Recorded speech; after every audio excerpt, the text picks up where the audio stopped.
ఇది అందరికి తెలిసింది కదే. నోహు గురించి చెప్పుకుంటున్నా.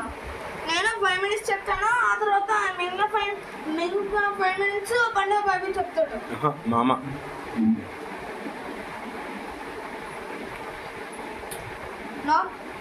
నోహు గురించి అందరికీ తెలిసిందే. ఏసే ఆడుకోవటమన్నాడు, కట్టారు. తర్వాత దానంతా తర్వాత మూసుకున్నది. మిగతా వాళ్ళ ప్రజలు ఏసీ నమ్మిన ప్రజలు తప్ప మిగతా వాళ్ళందరూ మునిగిపోయారు. మనకు తెలిసిందే స్టోరీ. ఇంకా కొంచెం చెప్పాలి అనుకుంటున్నాను. Is it finish? అంతేనా? వాళ్ళకి ఇంకేమి? సరే స్టార్ట్ చేసుకుందాం. ఏం స్టార్ట్ చేస్తూ త్వరగా? అనగనగా ఇశ్రాయేలులో నోహు అనే వ్యక్తి అనే ప్రవక్త ఒకడు ఉన్నాడు. ప్రాణంలాగే యేసయ్యని చూసుకుంటారు.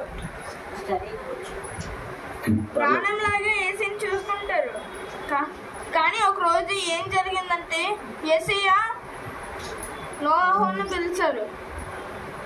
యేసయ్య ఏమంటున్నాడంటే నోహు అని నోహుని పిలిచాడు.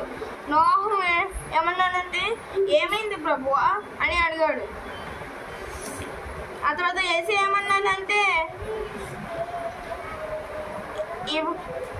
ఈ భూమిలో ఉన్న ప్రజలంతా నన్ను కాకుండా వేరే వాళ్ళని ప్రార్థించుకుంటున్నారు, మద్యం సేవిస్తున్నారు, పొగ త్రాగుతున్నారు. ఇవన్నీ మంచిది కాదు. నేను వీళ్ళని ఎలాగైనా అంతం చేసేయాల్సిందే. నిన్ను నువ్వు కాపాడుకునేటట్టుగా, నీ స్నేహితులను కాపాడుకునేటట్టుగా, అలాగే నీ కుటుంబాన్ని కాపాడుకున్నట్టుగా, నన్ను ఎవరైతే దీవిస్తున్నారో వాళ్ళని కాపాడుకునేటట్టుగా ఉండాలంటే నువ్వు ఓడకట్టు, నడుము కట్టి ఓడకట్టు, తలుపు మీద కీలు పోయి తలుపు ఒక పక్కన పెట్టు.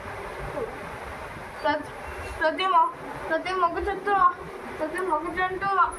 ఆడి అంటూ ఏదైనా సరే తీసుకురా, అందరినీ తీసుకురా అని చెప్పాడు.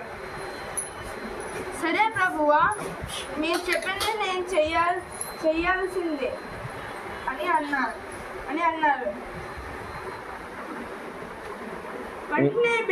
వెంటనే బిల్డింగ్ స్టార్ట్ అయిపోయింది.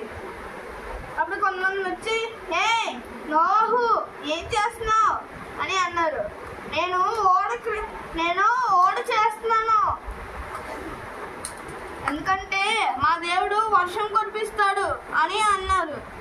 కానీ ఒక్కరు కూడా నమ్మలేదు, ఎందుకంటే అక్కడ వర్షం పడలేదు కాబట్టి. అదేంటి వర్షం పడుతుందా అని నవ్వుకున్నారు.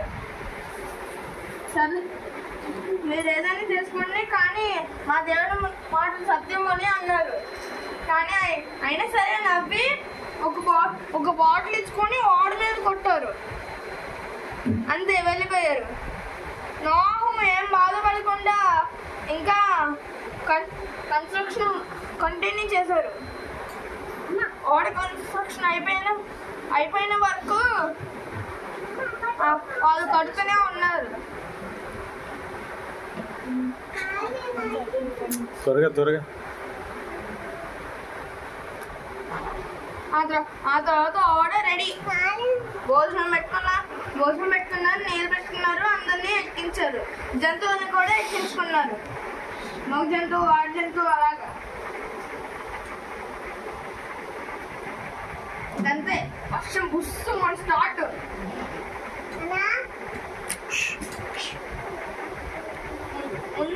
ముందుగా మనకి వర్షము ఎలా పడుతుంది కదా,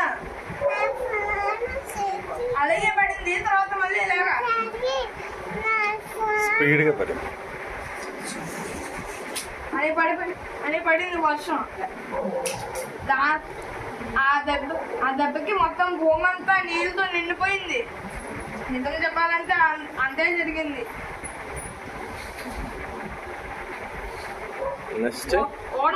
ఓడ తలుపులు మూసుకుంది.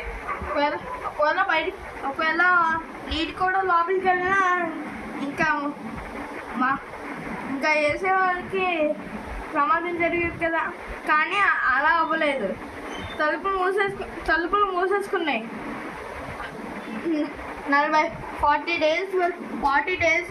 40 nights వరకు వర్షం పడుతూనే ఉంది. 41st డేనా వర్షం ఆగిపోయింది. నోహు కిటికీ నుంచి ఒక పక్షి పంపించాడు. ఈ కింద వాళ్ళు ఏమైపోయారు చెప్పు. ఈ కింద వాళ్ళు ఆత్మహత్యలాగా చనిపోయారు.